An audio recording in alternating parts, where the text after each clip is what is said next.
game design challenge. That said, before I took the stage, the Master of Ceremonies asked me to remind you guys that you can vote for this session as your favorite session using the stickers in your badges. So please, voting for us as your favorite is encouraged. And welcome to the Evil Game Design Challenge. This is going to get real evil. For example, the background in my headshot is crushed velvet. I can't imagine anything more evil than that. My name is Scott Foe. I am a longtime games industry veteran. I was part of the team that helped develop and launch the Sega Dreamcast back in 1999 at Sega. Also a serial entrepreneur, most recently co-founder and chief creative officer of Big Head Mode Entertainment, which my co-founders and I just sold a little over a week ago. Thank you. Not as good as a $1 billion IPO, but far better than a bankruptcy. So, most recent title from May, which I designed and we launched, was Douche Defender, which Giant Bomb called one of the most important simulations of human drama. It's really called Douche Defender, and it's freely available for iOS right now. Shameless plugs, because this is an evil challenge. Back in 2005, started work on my first free-to-play game, which was called Reset Generation. You could play it from mobile, you could play it from the web, cross-platform, multi-platform. First free-to-play game nominated for an Interactive Achievement Award. And I was at Nokia at the time. And selling that project internally was hard, because I'm going around to people saying, yeah, it's free-to-play, we're gonna give this game away for free, and we're gonna monetize in other ways, it's free-to-play. And they were like, you are fucking crazy. And there were so many naysayers, and constantly keeping the project alive, reassuring people free is okay. Took a lot of time and energy, but I was willing to expend that because I knew that someday people would see me like this, like James Bond, dude, like so freaking cool. But you know, that was 2005, and now 2008 rolls around, and something I didn't expect happened. We went from fucking crazy to fucking evil. Free-to-play game designers are evil. The conference requested that we dress like supervillains for this competition, so I chose Eric Cartman, who is the greatest supervillain of all time. We're talking a guy who tricked a kid into eating his own parents. Eric Cartman hangs out with Cthulhu. The only thing that can make Eric Cartman more terrifying is if he ever got a hold of the Infinity Gauntlet, so let's hope. Comic book geeks in the room. Let's hope he never gets a hold of the Infinity Gauntlet. And I imagine Eric Cartman to be pretty much your prototypical, your quintessential game product manager. It's like, screw fun, Kyle. It's all about retention. Retention, retention, retention. You get them back for play 2, day 2, week 2, they're gonna pay you, Kyle. I mean, that's exactly how I imagine product managers at, say, some company, which we won't name, running around, tormenting engineers and designers. So, you want us to be evil? We're going to be evil here in the Evil Game Design Challenge. So, we have 3 challengers who are going to present to you their game designs based on our secret theme. These 3 designs have to be real evil and realistic evil. So, for example, putting video advertisements or incentivized advertising into a game and tricking players to click on them, that's realistic evil. Burning the player's house down, if he doesn't pay some sort of random, that's very evil, but it's not realistic. So these game designs that you're going to be presented with today along the secret theme have to be realistic in terms of their philosophies for monetization, retention, virality, etc., etc. And the audience decides. You guys sitting here, you guys are going to decide the winner of the game design, the Evil Game Design Challenge. So you're gonna have to cheer real loud for the person that you believe did the best job up here today. And there will be a fabulous prize, which is the inaugural Casual Games Association White Cat Award for Excellence in Game Design. So these guys have, every supervillain needs a cat, right? Get it. So if you're thinking this looks suspiciously like Eric Zimmerman's game design challenge, it's because I cloned it like any good evil game designer would. Now, let's meet these 3 challengers. We have Greg COSTIKYAN. This guy is a 5-time Origins Award winner. He won the GDC Maverick Award. He is in the Adventure Game Hall of Fame. And he's contributed to over 30 titles, one of which, Paranoia, I absolutely adored when I was in high school. He's pretty old. And Greg, who is your supervillain today? Well, the idea of dressing as a supervillain didn't really appeal to me because I'm just not into cosplay. So I figured I'd just put on a Zynga t-shirt and come as the supervillain, Bart Pincus. And let's hear your best evil laugh, Greg. It's pretty evil. Dan Rubenfield, Ultima Online, Star Wars Galaxies, Deus Ex, and currently, Sony Home too, right? And currently executive producer at Kixeye, working on unannounced but most assuredly evil project. Dan, who are you today? Sort of Dr. Evil, but not the right color. Just Inverse Dr. Evil. That's pretty evil right there. Bizarro Dr. Evil. He's Bizarro actually Dr. Dr. Evil. Good. buying a suit on short notice, kind of a pain in the ass. And your evil laugh, Dan? Just my regular one. Let's hear it. Just, yeah, moo ha ha ha. There you go. Terrifying. I'm wetting myself. Good thing there's a podium here. Pretty scary. So, lastly, we have Ethan Levy.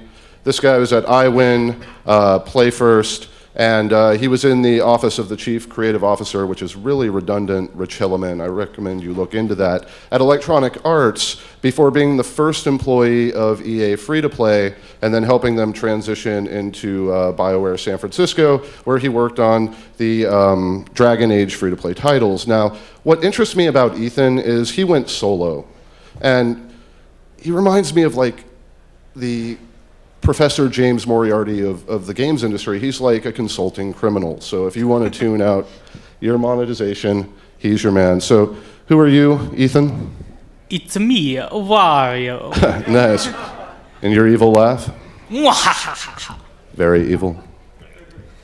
Slight correction, just for video prosperity. First employee of EA 2D, not EA Free-to-Play overall. Sorry. I was lying. That's what evil people do. You guys ready for the secret theme? You don't sound ready. Let's give it up, people. This is going to be the most fun you have all day. Jeez, guys, screw you guys. I'm going home.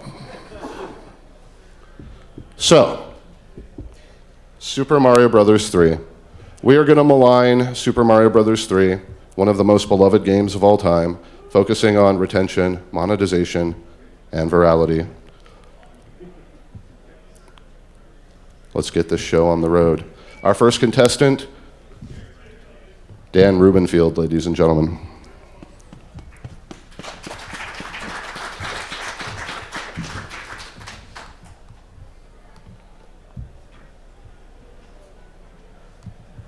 Thank you, sir.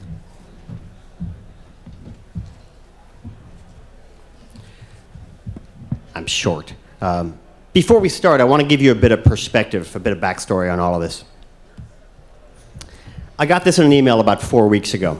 Contestants will take Super Mario Bros. 3, arguably the most beloved video game of all time, and turn it into a successfully engaging and monetizing free-to-play experience. This was a problem for me. I never played Super Mario Bros. 3. We had an original NES with Duck Hunt, Mario, Zelda 2, the worst Zelda. I grew up as a PC gamer. In 1988, I was playing Wasteland, not Mario. So yeah, I never played the most beloved video game of all time, but I still had to make a presentation about it.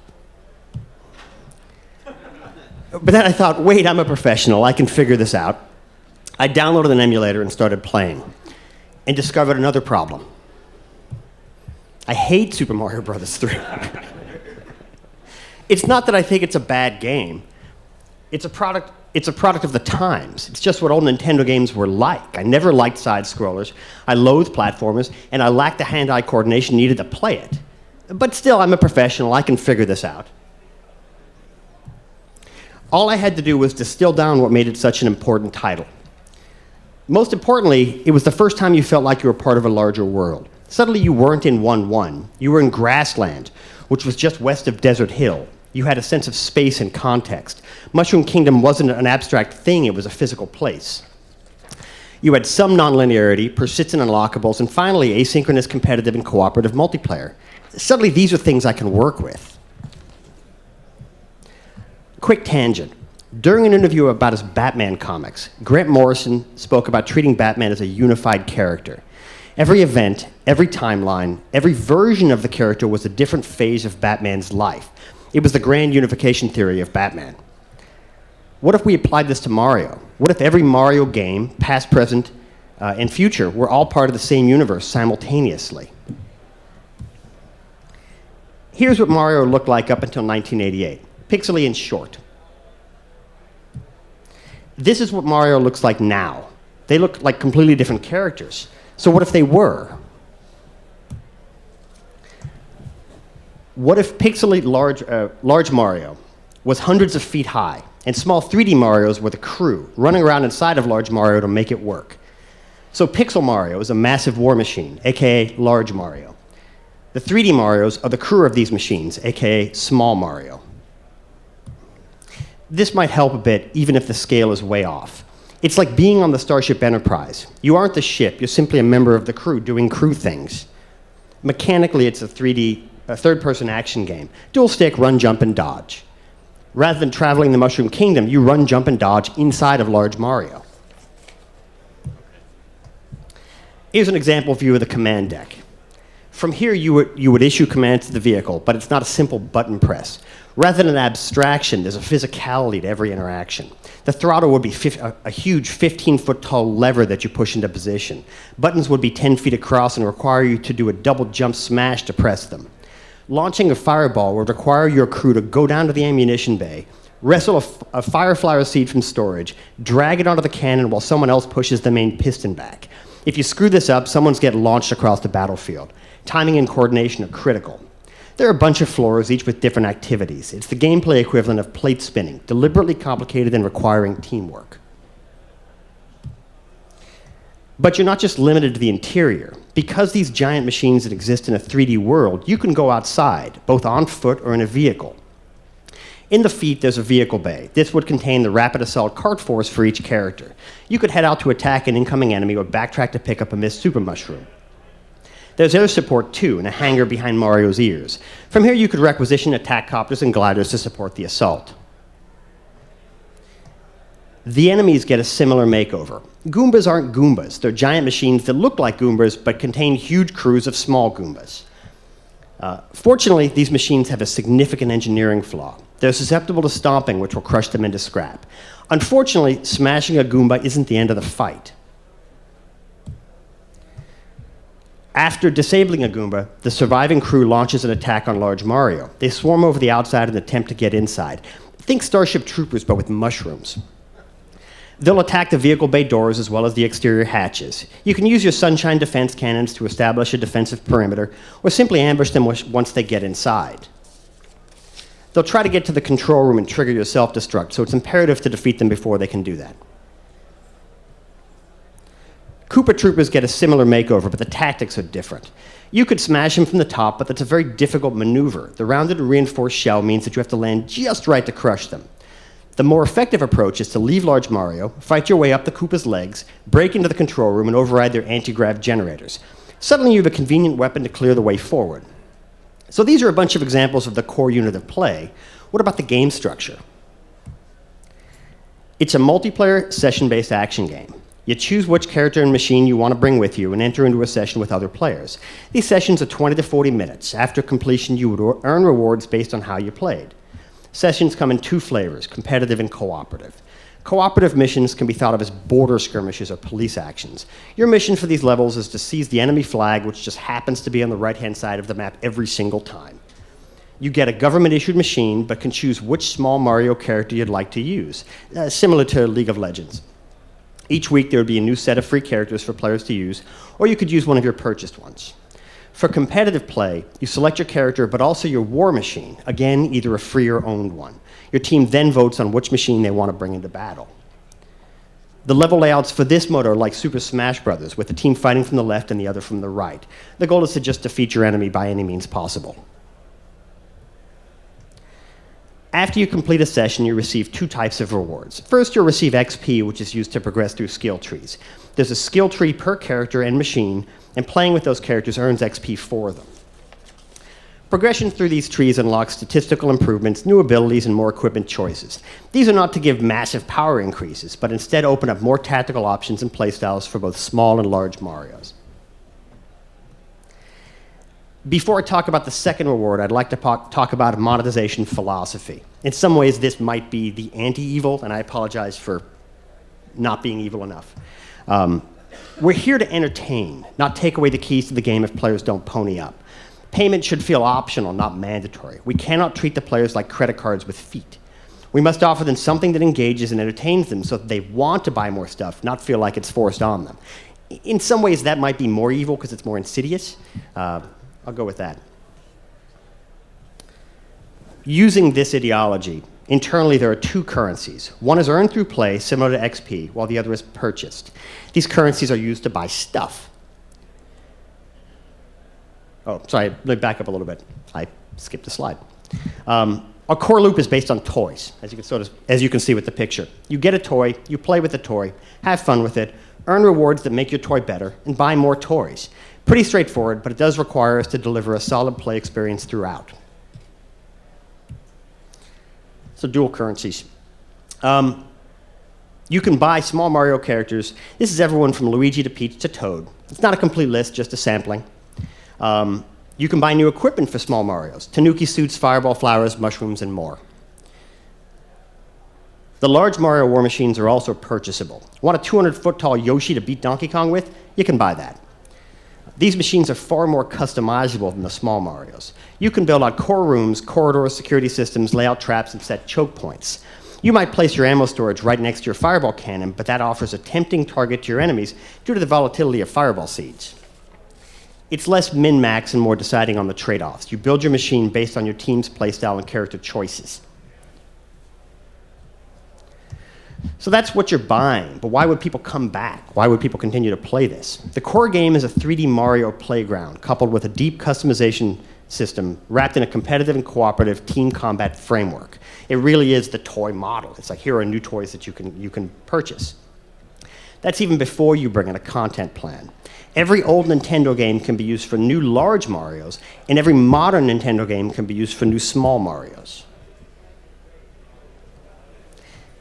It's even more than that. The world itself is limitless. If you thought the Mushroom Kingdom was nuts, the Mushroom world is even crazier.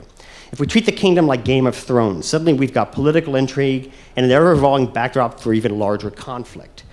The royal marriage between Toad and Peach, the banishment of Luigi, the fall of House Yoshi after the Birdo assassination, it's all fair game. You've also got the bad guys. These are the boogeymen beyond the civilized worlds. The wildlings gathered in the Northlands, the usurpers banished to the eastern wastes. The southern horde biding their time in the Shattered Isles, waiting for a time to strike at the heart of the kingdom. The sky's the limit. In closing, you can think of this as Mario's all the way down. Marios contain Marios. Marios fight other Marios. You can buy Marios. You can customize Marios. You can buy more Marios. That's it.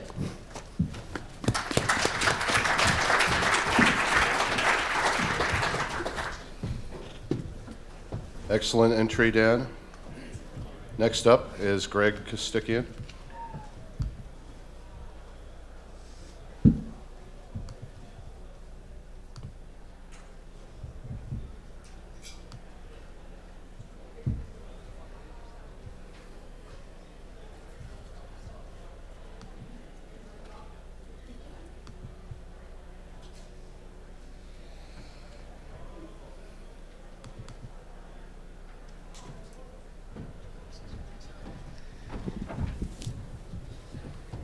So Dan, how much of that gameplay resembles Backyard Monsters? I was trying to figure out how similar the actual moment-to-moment gameplay is. Not even a little bit. I mean, you're talking about a moment-to-moment 3D action game. Backyard Monsters is a strategy game. It's much more of an abstraction. Imagine if you played Backyard Monsters running around in a fully realized 3D world, jumping on things and hitting things, more player skill-driven, less of an abstraction. Okay, so I'm not controlling the actual little dudes inside my big machine. I'm controlling the big machine. You are the dudes in the big machine. So you're it's like driving the Starship Enterprise, but you're a member of the crew, doing crew things. Got it.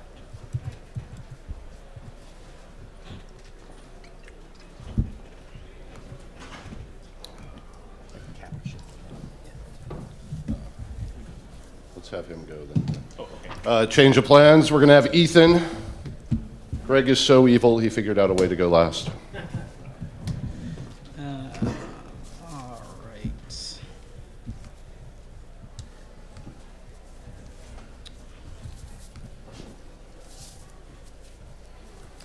All right. Hello, everybody. My name is Ethan Levy. I am the co-founder at a place called Quarter Spiral and a consultant, a free-to-play game design consultant. So really quickly about me, I'm the most junior member of the team of the stage, but I've been doing this for 10 years. I've worked on over 30 titles. I just had 2 titles I worked on come out last week, so I'm up to about 34 games.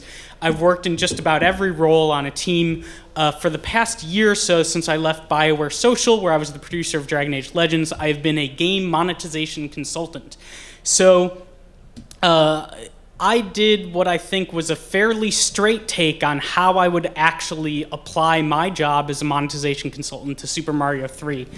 I only do consulting for like 10-20% of my time. The rest of my time is with my startup, Quarter Spiral, where Plugs. We're working on enhanced boards, coming to Kickstarter later in August. So look out for that, and please give me money. All right, so imagine if I get a call from this guy, Shigeru Miyamoto, designer of Super Mario, among many other of the greatest game franchises of all time. He's like, Ethan, how are you doing? And I'm like, oh, I'm doing so great. I had so much fun last time we hung out. You know, we played the banjo. You showed me that new hypoallergenic dog that you're breeding. He's really into dog breeding. We're just super best friends. We're having a great time. And he's like, yeah, I can't wait till we hang out again. But Ethan, I have a problem. I know you said business and friendship doesn't really mix together very well, but I would love for you to make a free-to-play Mario game. We've decided to take Super Mario 3 onto the iPhone, make it free-to-play, and you're the only person I trust for the job because we're such super best friends. And I'm like, all right, well, how can I refuse Sir Miyamoto-san because he is a knight? So here it is, Super Mario Saga, reimagining Super Mario 3 for touch-based free-to-play gameplay. First things first, to have a good, engaging, monetizing game, it has to be engaging. I hate virtual stick controls on games on the iPhone. They are terrible. I routinely buy Sonic games. I just bought Shining Force. Classic games I love, and then it's a virtual stick, and I hate it. So you have to first adapt the game's controls to the medium.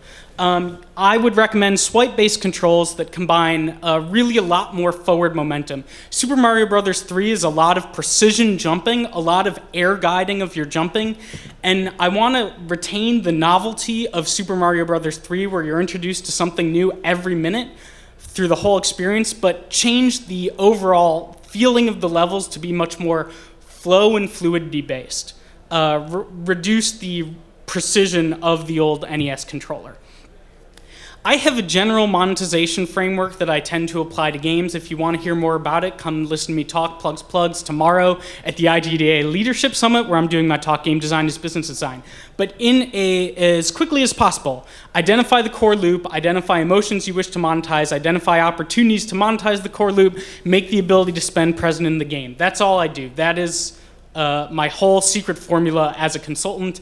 And again, if you want to hear more, it'll be, you can look at my talk on SlideShare or watch me tomorrow. This talk also already on SlideShare, so don't worry if you don't capture everything. All right, so let's look at Super Mario Bros. 3 and look at its economy. You have a lot of resources, actually, in Super Mario Bros. 3 that make it perfect for a free-to-play game. You have lives, you have time, you have score, and you have coins. In addition to that, at the end of every level, there's a special mechanic where you hit this thing and you get a little slot machine thing, and after you get 3 slot machine things, it turns into an item in your inventory. You have an overworld, which has slightly linear gameplay content. You have mini boss castles, hammerheads. You have these mini games that you can play for items in your inventory, or you can just go to Toad and pick a chest and get a straight item that goes into your consumable-based inventory. This game has everything we need to make a modern free-to-play game on a mobile phone. Everything's already there. All we need to change is a couple little tweaks here and there. So if you look at it, I tend to visualize free-to-play games in this core loop fashion. This is a simplified version of it. But this is what Super Mario Bros. 3 looks like right now. There's a $5 pay gate, assuming you want to buy it on the Wii, on the Virtual Console. You have 2 main gameplay components, the world and platforming. There are 2 major gates to the game components. You need lives to enter the platforming, and you need to beat boss castles to get to new levels in the world. Okay, so everything is there. I've identified my core loop. Now I need to figure out what emotions I want to monetize and how I adjust this to make this a freemium game. So, I always speak about emotions. Purchasing in free-to-play games is completely irrational. There is no reason for a logical person to spend money on a game that you get for free. All right? So, in order to make someone open up their wallet, you have to tap into some sort of emotional feeling within them. I feel like this is a great framework for game designers to work in and not feel like they're evil assholes, but actually that they're creating an emotional experience and charging appropriately for their time and effort put into making a great product. 2 emotions I've chosen, delight and achievement. Delight, I would specifically say, go back to that novelty and curiosity. Super Mario Bros. Introduces something new multiple times a level, every level throughout the whole thing. So I think that delight of experiencing newness is a monetization emotion. The second one is achievement. I called it Super Mario Saga for a reason. It's because I want to steal the metastructure of Bubble Witch Saga or Candy Crush Saga or any of the Saga games. All right, so let's talk about the metastructure changes. Each level is a social leaderboard. Earn 1 to 3 stars per level based on scores. Bonus stars for completing with other characters. Unlock new worlds based on star totals. Assuming you've played Candy Crush Saga, this looks extremely familiar. The idea is to add an achievement focus and social competition to the game to allow for monetization. I'd start adding in time-based elements because you need the game that is not something players finish in one session and maybe never play again, but a game that they play in 5-minute sessions multiple times a day, days and days and days for months.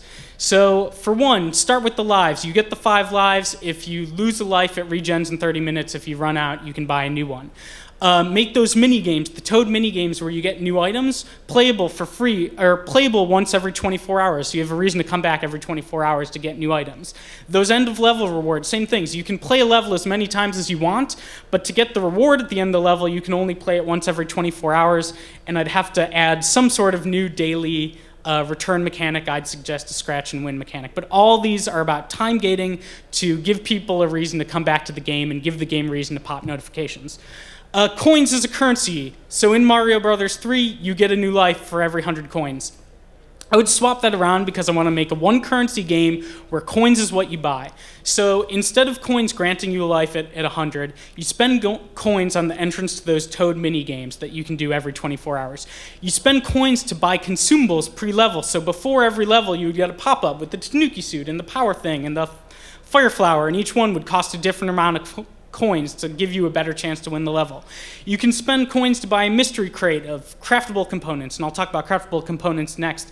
And we'll add a crafting mini game where you have to spend coins to craft new items.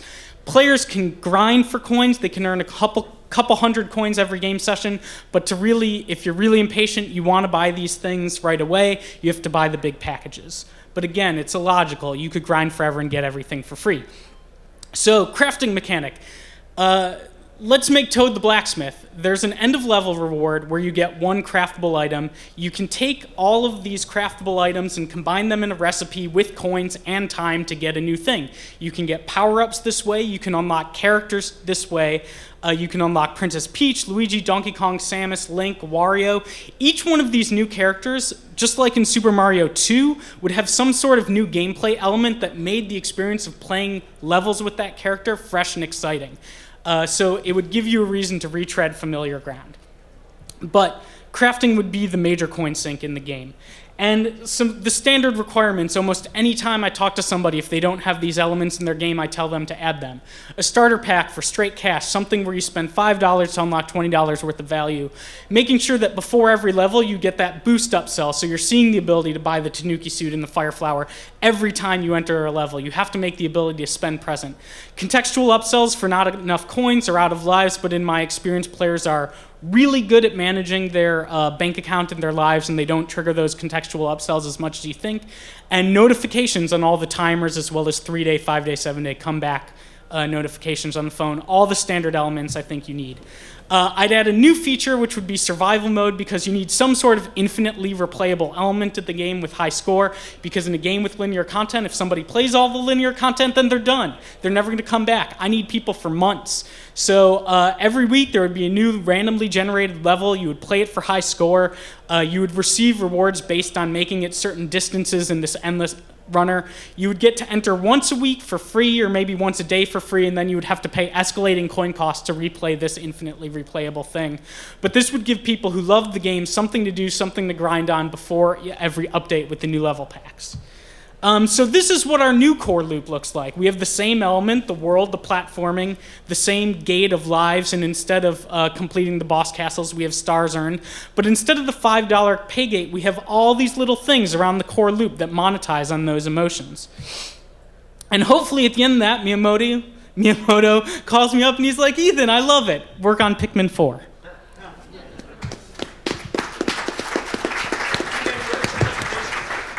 So these slides are up already at blog.quarterspiral.com. All of my slides are up at slideshare.net/famousaspect. Tweet at me at quarterspiral. Email me. I will evaluate anyone's game for 1 hour for free and support the Kickstarter when you see it. Enhanced Wars. Thanks. Next up, we have Greg COSTIKYAN.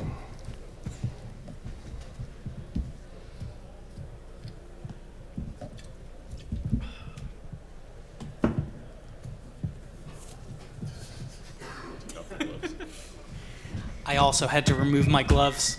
They're just unwieldy. It's minus points.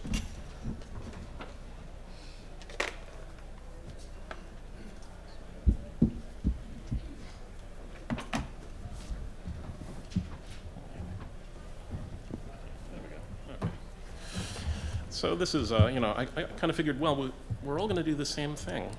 So but actually we're all doing very different things. So my approach was basically to say, this is the challenge, but what can I do that will deeply horrify fans of this beloved game? So Super Mario Brothers Online. The basic problem, here we are at the Casual Games, Casual Connect, and the casual game market is largely middle-aged women, and unfortunately we're working with IP that appeals primarily to 20, maybe into 30-something males at this point. So, obviously we need to fundamentally change the game. So instead of Super Mario Brothers, it's going to be Super Maria Sisters. And the gameplay is going to need some changes too. I mean, look at it. This is a game that's notable for really crisp controls. It requires precise timing. Fans of the game would decry modern platformers as being typically way too easy. In other words, for our target demographic, this game is way too hard. So we're going to have to change that. It's all got to be click to move or tap to move for the mobile version. You really can't expect our audience to have fine motor control, be able to play platformers the way people are used to. Click to move, like Indiana Jones Adventure World. Besides which, swipes to jump in mobile suck. And if we were to try to actually use keys in the Flash version of the game, there's this annoying dialogue asking whether you want to enable key use every time you go in and out of full screen mode. So if that's going to suck, they're going to say no, then they're going to not be able to understand why they can't play anymore. So get rid of it, clicks or taps. And of course every click requires energy, and we can charge you for energy, so ka-ching, we make money there. Another issue with the game is content creation costs money, and we want to not spend money if we don't have to, and we need to spin out this content for months and months of play. So we want players to grind repeatedly on every level. So we need mastery stars. You're going to need like 30 or 40 plays for each level to get up to maximum mastery stars. But in order to get people to do that, we will gate content on the basis of mastery stars, like you need 2 stars in stage 2-1 to unlock stage 2-2, this kind of thing. One of the things that people love about the game, of course, is careful level design. Everything is very intricately and planned in detail. Every trap, every enemy, every obstacle that you face. Kind of an obsessive level of detail on the part of the developers. But of course that's incompatible with grind replay, because if the level is the same every time you play it, it's going to be even more boring than it will be as we force you to grind through the level 40 times anyway. So we're going to need algorithmically generated traps and enemies, which means that sometimes you'll just be screwed by randomness and sometimes it'll be easy. But it's too bad that we lose that careful level of design, but it's necessary to support our business model. So, of course, we charge for energy. Energy and lives regen on timers, of course, but you're out of energy, buy more for gems. You died, continue for gems. Super Mushroom would really help you here, continue for gems, whatever. Ka-ching. Money, money, money. Speaking of power-ups, Mario can typically carry only one at a time. That's not good. We want to sell you lots. We need inventory, plus we can sell you more inventory slots. Money there. And other permanent stat increases. 1 more max life for 20 gems. The ability to do triple jumps for 40 gems. Faster energy regen, whatever. Ka-ching. We'll just find every point where we can sell you something and we'll figure out how to do it. Of course, we need virals. Obviously, 20 seconds is the new user flow. We ask you to invite friends, and annoying invite friends dialogue pop up repeatedly. Daily free gifts are always good in terms of encouraging people to send virals. We'll allow you to send energy and power-ups, but of course, we'll have an inventory cap so that you can't effectively receive far too much and break our game. Of course, you can buy above the inventory cap, but you can't receive from friends. Brag shares, of course, there'll be like a tiny little box that you have to unclick to avoid sharing the brags so that we spam your friends as much as possible. Typical, it's just industry standard stuff here.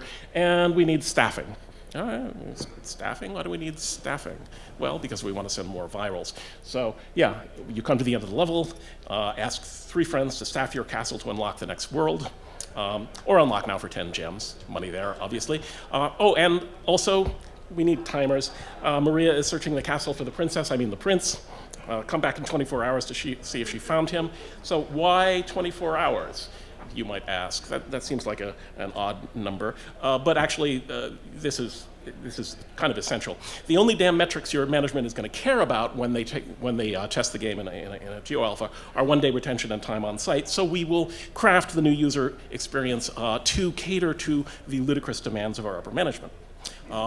So that's why the FUE will give you 20 to 30 minutes of gameplay, so we have nice time on site. And then there will be some kind of a hard stop and call to return tomorrow, so that we increase those 1-day retention numbers, because we don't even get to launch if we don't massage our metrics and jump through the absurd hoops that our management. But of course, we're game designers, and this is a system, and we know how to game the system. That's job 1. So, to recap, new worlds are gated by mastery stars, staffing, or pay to bypass. Later on, we'll need some kind of expansion resource, which will be a rare drop or a pay to buy, and a timer, or you can pay to bypass the timer. So lots of points of monetization there. Consumables and bypasses are good, but we still need more money. You always need more money. So we'll have bonus worlds that'll be hard currency only. Somewhere around week 2, you'll hit a stage which you totally need power-ups to beat, and we will ensure that we have not given you enough power-ups to beat it. So at that point, you either have to spam your friends asking them to gift you the power-ups, or you have to monetize. Remember that players exist to serve our needs. We do not exist to serve their needs. Plus, we'll have time quest sequences. Typically, there'll be like 12 or 25 quests, most requiring some degree of grind. They'll be in a new world that will be available for a limited period of time, like say for 2 weeks. There'll be a big reward at the end, like you can now play Princess Peach as your avatar, and she has some special power that normal Mario doesn't have, like she can triple jump. And each play in those quest sequences will require this new special resource that's only available during the 2-week period of time. We've seeded you with some. It also can be obtained as a rare drop, and you can ask your friends for more, but there's a daily cap on the number that you can receive. And we tune the economy so that you cannot get enough from your friends in order to complete the quest sequence. The only way you can do so is by purchasing our special resource. Yes, you need to pay. That's ka-ching. To put it another way, we suck in the marks with enough seeded resources, we have them invest time and emotional energy in working towards the goal, and we prevent them from getting to the goal unless they give us money. Double ka-ching. All right. Plus the usual crap. We'll set the hard currency to dollar ratio at some weird prime number, like say 7, which will make it more difficult for people to figure out how much money they're actually spending when they use gems. And we'll of course have daily reward slot machines with hard currency costs for more spins. We'll have discounts that are only available if you act now. And we'll also give people a benefit and then take it away from them unless they give us money. Kind of a typical psychological trick there. So, nice little game you got there, but don't be nostalgic. We live in the real world, guys. Get over it. There's money to be made, and that's what's important. Ka-ching. All right.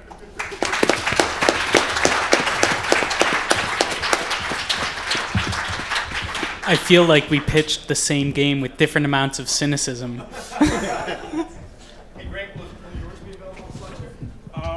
All right, guys. I don't know. It'll cost you. It's like open office. We'll do Q&A afterwards. Let's decide the winner of the Evil Game Design Challenge. Now, when I put my Cartman hand over their head, if you feel that person should win, I want you to throw your hands up and make some noise. Here we go. Ethan Levy.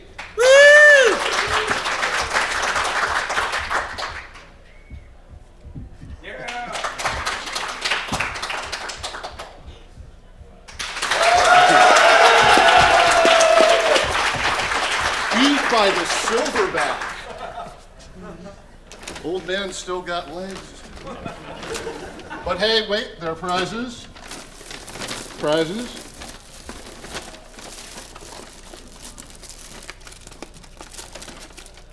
Dan, we've got you some evil goggles. Thank you very much.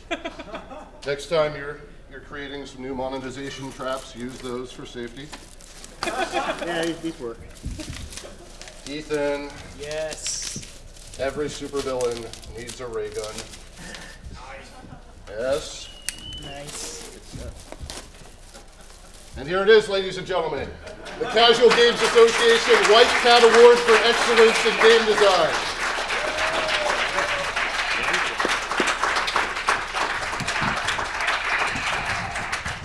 Just a reminder that you can vote with your stickers.